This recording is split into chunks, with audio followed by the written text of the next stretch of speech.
Hi mga karag welcome back to my vlog. Isang magandang hapon sa inyong lahat mula dito sa Lasak City. So habang nagpapahinga ko saglit mga karag kasi katatapos ko lang gumawa ng Coragan homemade ice cream sa aking pangkabuhayan showcase ay eto na. Tinanong ako ng kachismisan ko, Coragan, ano yung magiging reaction mo dito nga sa nangyari kay Celeste Cortese na iniwan ng kanyang jowa na ngayon buntis siya at yung boyfriend niya is nalilink kay Bianca Manalo. Magiging reaction ko mo lang mga karag. Ang hirap magbigay ng opinion dahil hindi natin alam yung totoong storya, di ba? Pero kung totoo man, ako, nagbitay ra jud ang lagay sa iyang jowa mga karag dahil hindi niya pinanindigan yung pinagbubuntis ni Celeste Cortese ha. Yun, napaka-irresponsable ba?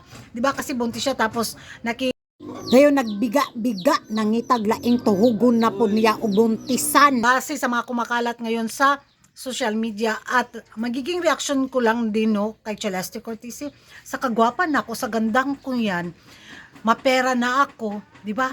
Tapos ay, hindi ako magpakamartir. Kung ayaw mo kong panindigan, di bahala ka sa buhay mo. Kaya niyang buhayin yung anak niya. Yun yung magiging reaction ko. Dahil kung magkatuluyan man sila tapos ito na nga may mga pa-issue na nga yung lalaki tungkol sa pambabae, ay nako, mas stress lang dyan si Celeste Cortese mga karag. Masira lang yung beauty niya sa kakaimot doon sa kung yun yung magiging partner bitaw niya.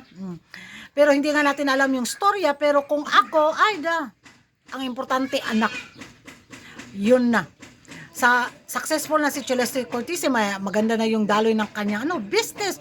Ay nako, bahala ka dihang lakiha ka. Pangitag mga imong tuslakon, bahala ka sa imong kinabuhi.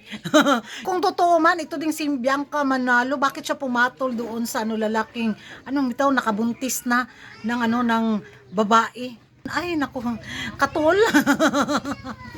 Ewan ko sa inyo mga karag kung ano yung magiging reaction ninyo dito nga sa pa-issue na agawan ng lalaki sa dalawang beauty queen. Deserve nga ba ng lalaki na agawan mga karag?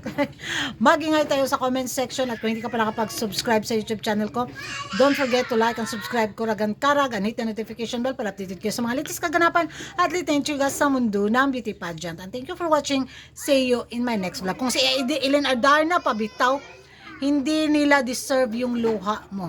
Masaktan ka man, after that, move on, period.